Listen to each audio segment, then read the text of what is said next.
Hi, everyone. I'm Janice Chen, and this is how I turned the tables on someone who tried to destroy my life just because I'm different. Adjusting my wheelchair, I surveyed the dining table.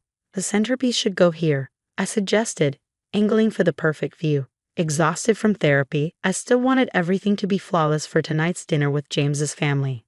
Whatever you think, sweetheart, James said, placing a gentle kiss on my head. You've got an eye for these things. Even after 2 years of marriage, his touch gave me butterflies. Who would have thought a wheelchair-bound software engineer married to one of Manhattan's most eligible real estate developers? Maybe we should cancel, I murmured, the words slipping out.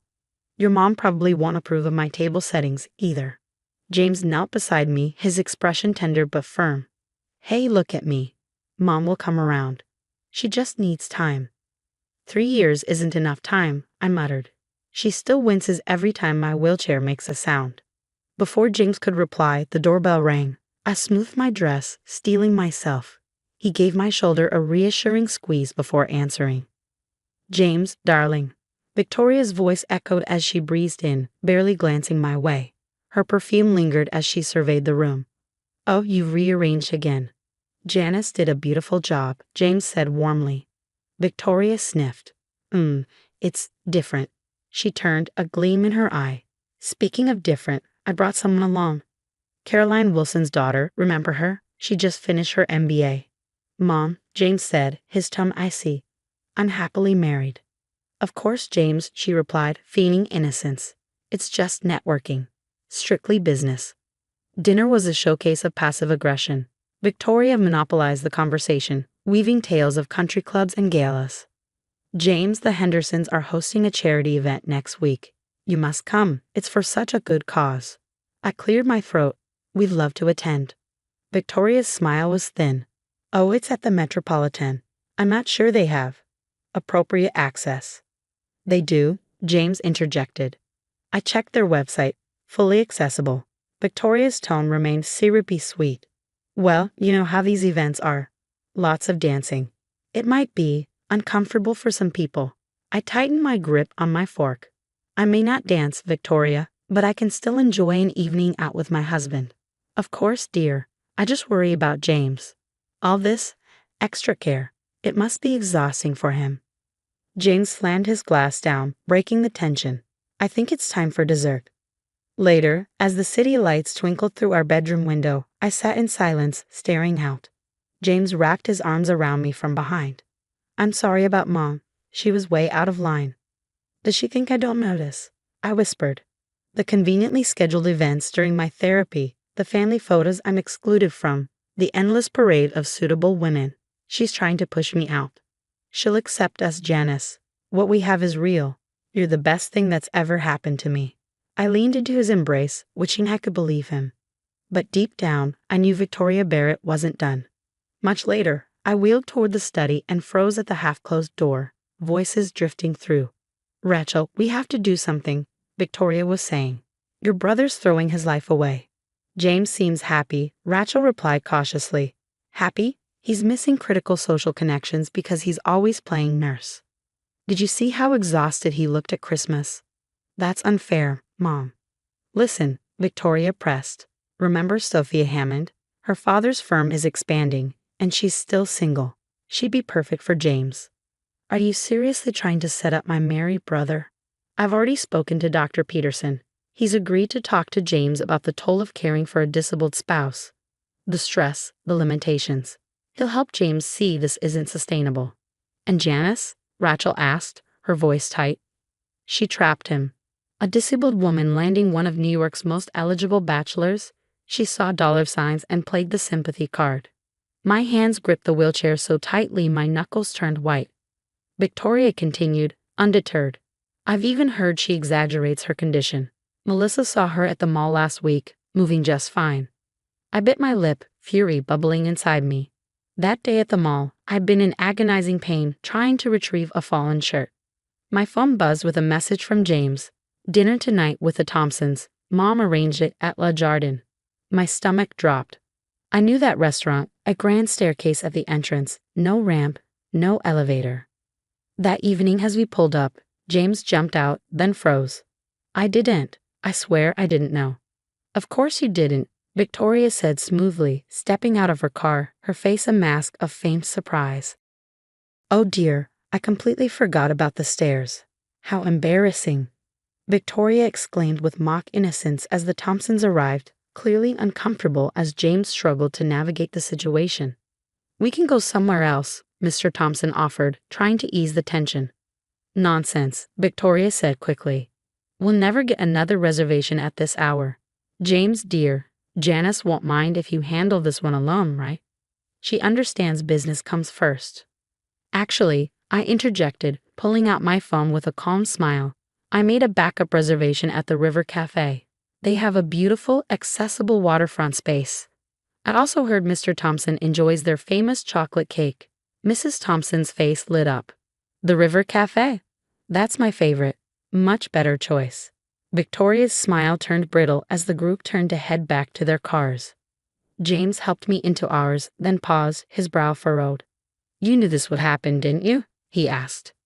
Let's just say I've learned to have contingency plans, I replied. I'm so sorry, he said, guilt heavy in his voice. I should have checked. It's not your fault, I said gently, but then my tone hardened. But James, there's something you need to know about your mom and Dr. Peterson. As I recounted the conversation I'd overheard, I watched his face shift from confusion to anger. Victoria's mask was finally slipping, and maybe, just maybe, that wasn't such a bad thing. The next day, as I worked at my computer, James walked up behind me and began massaging my shoulders. How's the new database project coming along? Actually, I've been working on a different kind of database lately, I said, pulling up a spreadsheet filled with dates, screenshots, and messages. His brow furrowed. What's this? Your mom's been busy on social media, I said, clicking through the files. Remember Linda from the hospital board? Her daughter's in a wheelchair too. Victoria blocked their entire family from country club membership last year. James's jaw tightened. Are you serious? Here's more, I said, scrolling down. This is what she wrote about the Hendersons after they adopted a child with Down syndrome. Some people just love collecting sympathy points. This is disgusting, James said, his voice low and furious. How did you get these? Her password wasn't exactly Fort Knox material, I replied dryly, and there's more. I pulled up financial records. Notice anything strange about these charity donations? James leaned in, his eyes scanning the numbers. These don't match our foundation's records. Exactly, I said. She's been skimming money from every fundraiser. The children's hospital renovation, disaster relief drives. Half the funds went straight into her personal account. His face darkened. And she's hosting the charity gala tonight, getting an award for her dedication to diversity and inclusion. The irony is staggering. At the gala, Victoria was in her element, gliding through the crowd in a designer dress, likely purchased with stolen donations. She greeted guests with practiced charm, oblivious to what was about to unfold. Ladies and gentlemen, the board chairman announced, stepping up to the podium, before we present our Humanitarian of the Year award, we have some additional materials to share. The giant screen behind him lit up, displaying Victoria's social media posts. Her face drained of color as her hateful words filled the room. Disabled people should know their place, preferably not in public. Gasps rippled through the crowd. Then came the financial records, revealing the missing charity funds and a damning paper trail leading to her personal accounts. Security, stop this presentation, Victoria shouted, her voice shrill with panic. But it was too late. My daughter isn't broken, Linda said, rising from her wheelchair, and neither is your daughter-in-law. The Hendersons' child is perfect just as he is. Another voice called out. More people stood, sharing stories of Victoria's cruelty and discrimination. This is ridiculous, Victoria sputtered, her gaze darting around the room. James, tell them this isn't true. James stepped forward, his expression cold. What should I tell them, Mom? That you bribed our family doctor to lie about my marriage? That you stole from charities? That you've spent years discriminating against people like my wife? I was protecting our family's reputation, Victoria shouted. By tearing others down, I wheeled forward, meeting her panicked gaze. By stealing from sick children, you've brought shame on this family, Victoria, and now everyone knows it. Victoria stormed toward the exit, but two police officers intercepted her. As they placed her in handcuffs, James leaned down to me. "Turns out," he said, his voice soft but resolute, "I wasn't the only one investigating those missing funds." As Victoria was led away, my phone buzzed with an email from the Children's Charity Board. They wanted me to help develop an accessibility initiative for all their facilities. "Looks like some good might come from this after all," James said, squeezing my hand. I watched the crowd disperse, whispering about Victoria's downfall. Sometimes karma needs a little push, from a girl with tech skills and a wheelchair. Another round of funding secured, I announced, wheeling into our penthouse office. James, deep in a stack of documents, looked up with a grin. "That's my brilliant wife. How many millions this time?" "Enough to launch the adaptive tech program in every major hospital in the state," I replied, beaming. The TV hummed in the background until a familiar name grabbed our attention.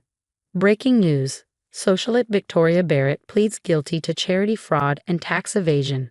The former chairwoman faces uptoe. "Turn it off," James sighed. I shook my head, my gaze steady. "Your mother made her choices, every single one of them." My phone buzzed with a message from Rachel. "Mom's trying to sell her Hamptons house. Nobody will buy it. They're all afraid of the scandal." James chuckled, breaking the tension. "Speaking of houses, guess who just bought the building where Lady Jardine used to be?" "You didn't," I said, already knowing the answer. "I did, and the first thing we're installing is the city's most beautiful wheelchair ramp." The irony wasn't lost on me.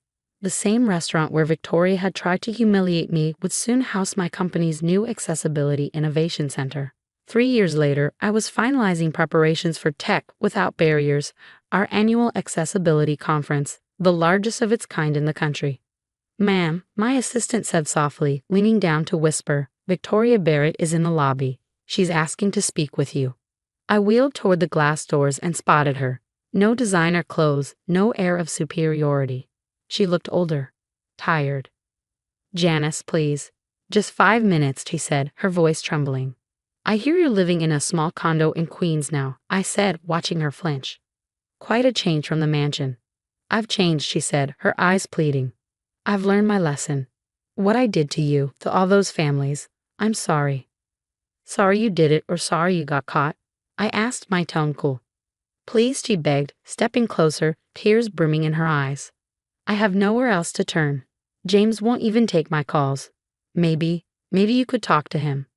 "Like how you tried to get him to leave me?" I asked, my words sharp but even. "I was wrong," she whispered, her voice breaking. "You're the best thing that ever happened to this family." I adjusted my chair, preparing to re-enter the conference hall. "You know what the funny thing is, Victoria? I actually believe you mean that now, but some bridges stay burned." Through the glass doors, I saw her deflate, the weight of her actions heavy on her shoulders. Inside, the crowd erupted in applause as I took the stage. "Welcome, everyone. Today, we're proud to announce a new scholarship program for disabled entrepreneurs," I began. A playful smile crossed my lips. "And yes, it will be headquartered in a beautifully renovated building with the city's most impressive wheelchair ramp." Laughter rippled through the room, a stark contrast to the silence outside as Victoria lingered in the shadows. The woman who once tried to erase me from society now found herself erased from its circles. Sometimes, the best revenge isn't about getting even. It's about rising so high that those who sought to break you become irrelevant. As I looked out at the crowd, full of people Victoria once tried to exclude, I realized we hadn't just survived her prejudice. We thrived in spite of it. Now let me ask you, if you were in my shoes, would you have accepted her tearful apology or kept walking like I did? Some scars, I believe, can't be healed by words alone. But I'd love to hear your thoughts in the comments below.